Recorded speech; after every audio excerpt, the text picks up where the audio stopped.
Hi friends, ఇప్పుడు ఎండి ఎలా అంటే మనం ఎప్పుడు కొన్నట్టుగా ఎట్లా ఉండాలో నేను చూపిస్తాను. ఎలా దాచుకోవాలి, ఎలా భద్రంగా పెట్టుకోవాలనేది.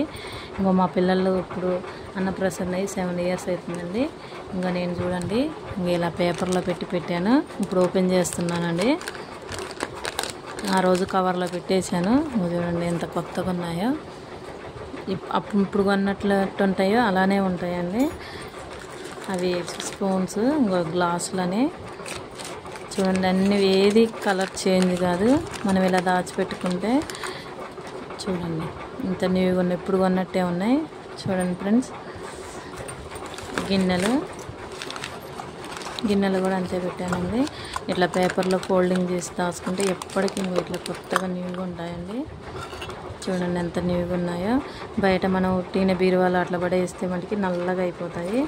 ఇంకా మా వాళ్ళకి కడియాలు, ఇంకా స్పూను, ఇంకా మడతాలు కూడా అంతే న్యూగా ఉన్నాయి. చూడండి మా అమ్మాయిల సిగ్గుపిల్లలు ఇవి. చూడండి ముగ్గురు అంతే ఉన్నాయి. ఇవి పేపర్లో మనం ఫోల్డింగ్ చేసి పెట్టుకుంటే మంచి భద్రంగా ఉంటాయండి. నల్ల బట్టమని తెలియదు. ఇంకో నేను కుంకుమకాయ ఒకటి బయట పెట్టానండి, చూపిస్తుంది చూడండి.